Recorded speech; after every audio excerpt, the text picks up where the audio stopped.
Hello everyone and welcome to English with Love. My name is Nancy and I am your English coach.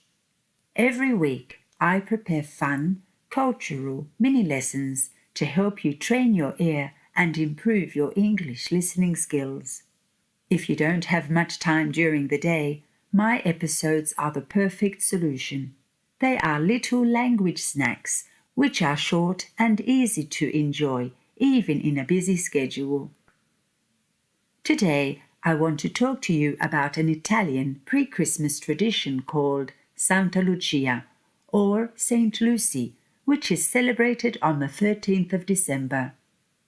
I will briefly tell you who Santa Lucia is and how this day is celebrated in certain parts of Italy. I will also share a cute personal story about a magical moment that happened the night before this special day many years ago. But before we begin, can I ask you a small favor? If you are new to my channel, please subscribe so you will get a notification every time I upload a new episode. And please share this podcast with someone you know anywhere in the world who also wants to improve their English. Your support helps me continue creating these micro English lessons for you. So if you are at the gym working out, or if you are walking your dog, put on your headphones and enjoy the episode so you can shape up your English while you shape up your body. Or if you are at home on your couch or sitting in your armchair, pour yourself a nice hot cup of tea, relax, unwind, and enjoy this moment with me. Remember to focus on my pronunciation and intonation. So are you ready to learn about this well-awaited and much-loved Italian pre-Christmas tradition? Okay then, let's begin today's episode.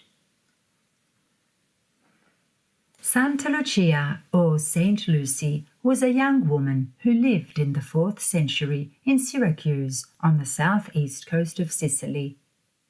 Her name comes from lux, the Latin word for light, and she is connected to the winter solstice, the darkest time of the year. Lucy dedicated her life to helping the poor and the sick, and she refused an arranged marriage to remain faithful to her Christian beliefs. Because of this, she was accused of being Christian and punished.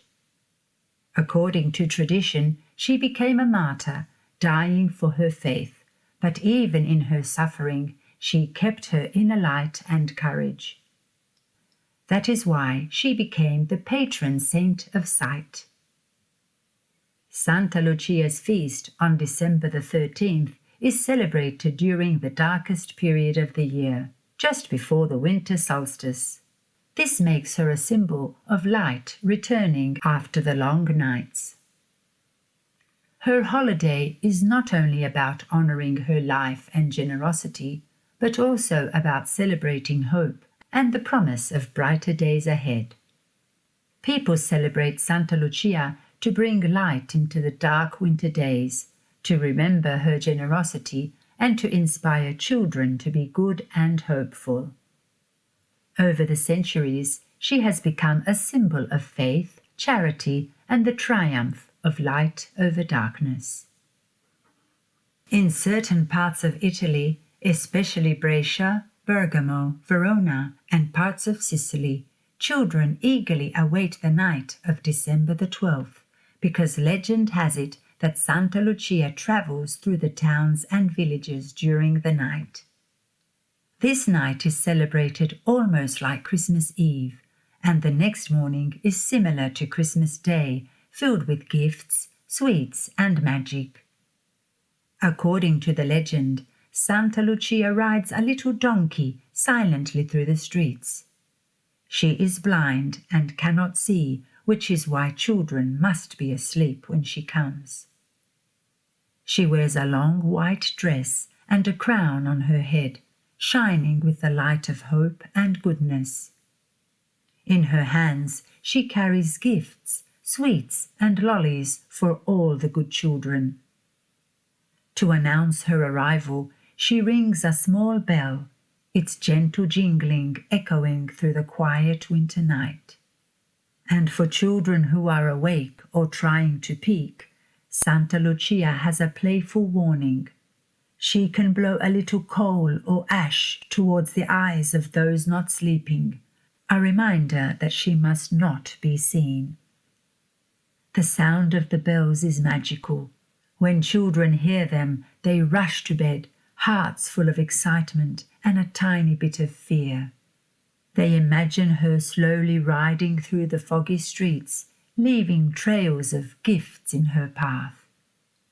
For many children in these regions, Santa Lucia is just as important, if not more important, than Santa Claus. Now I will share with you a personal story which revolves around Santa Lucia holiday. On the 12th of December some years ago, my next-door neighbour's children, Paolo, who was 10, and his younger siblings, aged 7 and 6, came over to play with my daughter, who was 7 years old at the time. At a certain point, Paolo called me over to where the children were playing. He looked directly at me and said, tell them she is not real." I asked, Who? Who is not real?" "Santa Lucia," he said. "She is not real. Tell them the truth." I was not expecting such a question. It took me completely by surprise. Paolo had been telling the children that his friends at school had told him the truth, that all the mothers are the ones who bring the presents, and that Santa Lucia does not exist. He insisted that I tell the children what he wanted to hear. And there, looking up at me, were the little faces of 4 young children waiting for my answer. But I certainly was not going to be the one to ruin the magic for them, not now, not ever. So I looked at them and said, "Oh, but she is real. She will come through the town tonight on her donkey and bring presents for all the children. And you must be asleep before she comes. The moment you hear the bells ringing, you must go to bed immediately." Paolo wasn't convinced. He sat with his arms crossed, frowning, looking very doubtful. He did not get the answers he was hoping for. Anyway, the children had been talking excitedly about the presents they had asked for. Paolo had requested a computer game. His little brother wanted a robot. His sister had asked for a colouring book and some coloured pencils, and my daughter said she had asked for a special doll, and she described it perfectly. To change the mood of the afternoon, I decided to take the children out for some ice cream. On the way home, I stopped off at the supermarket to buy some groceries. When we arrived at my car, I opened the boot to put the groceries inside. The boot is the storage compartment at the rear of the vehicle. I didn't realize that Paolo was standing right next to me, and he looked straight inside the boot of the car. His eyes suddenly became sharp, wide, almost on fire. He looked into the boot, then at me, then at the boot again, then back at me. And there, in plain sight, was the doll my daughter had asked for, and he knew it was exactly the one she had described, brand new in the box. I immediately closed the boot and tried to act normal. Paolo said, "I saw that." I smiled nervously.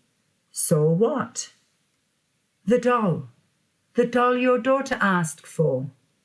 It's in your boot." "There is no doll in the boot, Paolo." "Yes, there is. I saw it."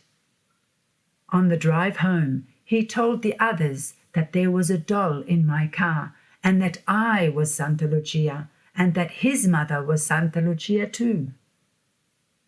I had to remain calm and stick to my story. When we got home, Paolo wanted me to open the boot again, but I convinced him that it was stuck and couldn't open. Frustrated, angry, and confused, Paolo and his siblings went home, and so did my daughter and I. Later that evening, all the families prepared for Santa Lucia's arrival. We put biscuits and an espresso coffee out on the table for Santa Lucia, and we put some carrots on a plate and water in a bowl for her donkey. And then suddenly, from outside, we heard soft bells. A few seconds later, the doorbell rang, and all 3 children were there, breathless. "There are bells! She is arriving," they said. And then we all stepped out onto the balcony. "Shh, be quiet," I whispered. The night was foggy, silent, and only one street lamp shone through the mist. Out of the fog appeared a figure, slow, white, quiet. It was my neighbor's husband from across the street, dressed like Santa Lucia. A long white sheet, 2 holes for eyes, a candle in one hand, and a bell in the other. He moved slowly like a ghost in the winter night, the tiny bell ringing softly, ding, ding, ding. The children's eyes were huge. Paolo whispered, "Oh my God, she is real." In the next second, all 4 children screamed and ran inside as fast as they could, afraid of being seen and afraid of getting ash in their eyes. Paolo and his siblings raced upstairs, and my daughter jumped into bed, closed her eyes tightly, and pretended to sleep immediately. The next morning, when the children woke up, they found a trail of lollies leading them to their gifts. They unwrapped them with joy, completely believing in the magic of Santa Lucia. Thanks to that magical moment the night before, the fog, the lamp, the soft bells, and that ghost-like figure in white, Santa Lucia lived on for another year in Paolo's, his siblings, and in my daughter's childhoods. And that brings us to the end of today's episode. I hope you enjoyed discovering the traditions of Santa Lucia and hearing my little magical story connected to this special day. If today's episode made you smile, taught you something new, or helped you practice your English, please subscribe, give it a like, and share it with someone who would also enjoy these micro-learning lessons too. Thank you so much for spending your time with me here today. I will see you in the next episode. Until then, my dear friends, I send you all my love.